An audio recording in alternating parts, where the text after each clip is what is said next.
Hi, this is Chris from the Stephanie Miller Show. Please enjoy this exclusive clip from Political Voices Network. Let's turn to happier news, like maybe Trump going to prison for the classified documents. You said here are some chewy nuggets in the new wave of Mar-a-Lago document subpoenas. The existence of the insider witness whose identity has not been disclosed could be a significant step in the investigation. And you said, wait, is this source Walt Nauta, the former president's valet, and that whose name had popped up on several occasions since the document story broke? And you said, no, it seems like it's somebody else, which may mean that Walt needs to watch his back too. Yeah. I mean, someone was saying, Charlie, that this is probably leaked so that you're going to make other people at Mar-a-Lago nervous or perhaps flip, right? Oh, I would think so. Yeah. I think we've got prosecutors playing the leverage game very well in a couple of places. Mm-hmm. But I confess I didn't think the documents case was going to go anywhere. But Jack Smith seems to be quite interested in it. Mm-hmm. My favorite line is you said, gaps in the footage, you say, holy Rosemary Woods, Batman. But you said it also suggests this news source has access to more about the operation than the surveillance footage and the pool shed papers. As you said, I at first thought this documents thing was a trivial pursuit of some sloppy packing. I didn't realize it might be a master key to the whole thing. Shoes are dropping again. It's hard to know. I mean, obviously, if there is a delay in Georgia, it seems to be because more electors are flipping, right? That she's flipped at least half of these fake electors. Yeah, I was going to say because they've gotten some of the phony electors to flip. Now, they're not flipping all the way. They're only kind of like flipping halfway, right? And turning their pillows over to get to the cool side and stuff. What they're saying is, we did this, but it was the Trump people telling us it was okay. Right. Now, that's not going to fly with prosecutors. Right. Yeah. Well, okay. Let's move on to the another staggering incident of Supreme Court grift. You talked about the landmark voting rights case to which they're referring to. Thomas voted on. You said in which the court eviscerated the Voting Rights Act of 1965 and through which Chief Justice John Roberts declared the day of Jubilee. That's just in case you were thinking this little bit of influence peddling was a victimless crime. You said that figures like Leo and Conway are roped into this latest episode of Payola regarding the Thomases is not just a happy bonus in which we can all revel, but also an indication that the long conservative project of capturing the federal judiciary wasn't just an ideological crusade. It was also the opportunity to do some first-class grifting along the way. There were a lot of very wealthy people whose pecuniary interests dovetailed nicely with the political effort to reverse all the progressive gains made back to Roosevelt. I mean, it really is astounding. But I just like to say I agree with every word of that. And what a fantastic writer that is.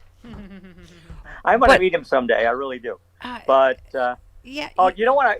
The Rosemary Woods thing kicked something off. Is anybody there besides me watching the HBO thing on the White House plumbers? You know what? That's on my list of things to watch. I have not yet either. Yeah. It's hilarious. Yeah, it looks funny. It's 60% burlesque, but at this point, I mean, another serious, docudrama about Watergate would have fallen flat. Right. Now, instead, you've got Woody Harrelson and I can't remember the guy who's playing Liddy, but they're both just they're picking pieces of the scenery out of their teeth. Yeah. I mean, Yeah. It's amazing. Yeah, and they have promoted some stuff that I'd forgotten. For example, it took them 3 tries to break into Daniel Ellsberg's psychiatrist's office. Oh, wow. It took them 4 tries to break into the Watergate. Well, yeah, I did. That's what someone was saying. It's just you forget what bumbling idiots they were. It took them 4 tries. Not only that, but they had to go back. What they got caught doing was replacing one of the bugs they previously planted because it wasn't working. Yeah. I need to watch that because I worked with members of the Liddy family for a few years I know. there. Yes, as did Bob Seska. That's right. When you were a right-wing radio producer. That's right. Yes. Yep. I worked with call screener. Yeah. And call screener. I was G. Gordon Liddy's son's producer. Yes, and G. Gordon Liddy hit on me at a radio conference. If you've ever heard my story. Yep. Yeah. He's like, "Hey, there, you're." Really? Did he put his hand over the candle? He did not. He just said, "Oh, hi there, you're a good-looking lady." And I said, "Is that your wife right there, Mr. Liddy?" She's standing literally. Would you like to come upstairs and have sexual intercourse?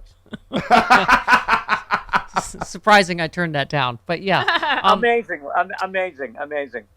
So can I just say though, Ginny Thomas, dear God, are you quoting? Yeah, you're quoting Ginny Thomas saying, "We are living through what feels like the end of America. Most of us are disgusted with the VP. We're in listening mode to see where to fight with our teams. Those who attack the Capitol are not representative of our great teams of patriots for Donald Trump. Amazing times, the end of liberty." And you said she never discussed any of this with her husband. Of course, that would be wrong. I mean, are we really? To me, this seems, of all the Clarence Thomas stuff, the fact that he clearly covered up for his seditionist wife and ruled against, right? Yeah. I mean, the idea that they don't talk about any of this stuff at home, unless like he's living on the 5th floor and she's living on the 2nd, right, is absurd. Mm-hmm. Right. Of course you talk about work. I mean, I don't know if you've seen this latest story today. Senate Democrats are asking for a full accounting of the free travel and other gifts that Harlan Crow bestowed upon Clarence Thomas. Durbin and the 10 other Democrats signed a letter asking him to provide an itemized list of any gifts worth more than $415 that he's given to Thomas or any other justice or their family members, in addition to a complete list of all lodging, real estate, transportation, admission to private clubs, blah, blah, blah. I assume he's not going to respond. And without Dianne Feinstein here, there's no way to. Of course he's not going to. Of course he's not going to respond. Right. That's the game plan. That's the perpetual game plan. But I'll tell you what, Sheldon Whitehouse looks like he wants to get like these guys in a closed room with no windows and a swinging light bulb. Sheldon Whitehouse is fed the F up. Yes, he is. Yes. He is tired of your bull. Yeah. But again, we're at this place, aren't we? Without Feinstein there, there's nothing they can do that has any teeth, does it? I mean, unless the DOJ acts. Well, they can't. I mean, they can't issue a subpoena because they can't get, right. They're one vote short. Right. It's right now it's a perfect storm of stuff we can't do. Mm-hmm. Yeah. They can't pass the debt ceiling because they want to do some serious zombie-eyed grain starving with the federal budget, and they can't do anything about the corrupt Supreme Court because they don't have the votes in the Judiciary Committee. It's a very deep and frustrating mud puddle we're stuck in. Might this particular group of MAGA lunatics actually be the Republicans that are finally Toonsis that will drive this car off the cliff once and for all, Charlie? Listen, I thought the Gingrich people were going to do it. I thought that in 2010 we elected the worst Congress in the history of the country, and we've been holding beer ever since. Yeah, exactly. Because every Republican majority since then has been worse than the one that came before it. Yeah. And right now we're at like the event horizon. Oh yeah. Of this lunatics. Yeah, this one's pretty close to the bar scene in Star Wars. This one I'm not. Is there a worse iteration that we could get in 24? Because holy crap. Oh, I'm sure there are. I mean, take a look around, and I've said this ever since I started the blog. Take a look around at what state legislatures are doing, because that's your farm team. Yep. Those are your Congress critters in 10 years. You're absolutely right. Yep. And and judging by their performance in a lot of places, I am not optimistic. No.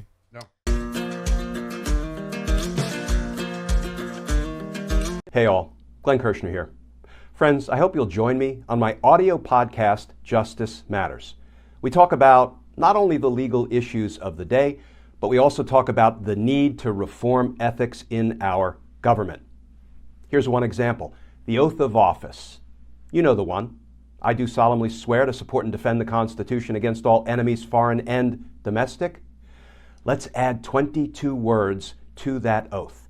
Quote, and I will promptly report any instances of crime and or corruption by government officials and employees of which I become aware. Friends, our democracy is worth fighting for. Join us in this fight, because justice matters. Look for Justice Matters wherever you ordinarily find your podcasts.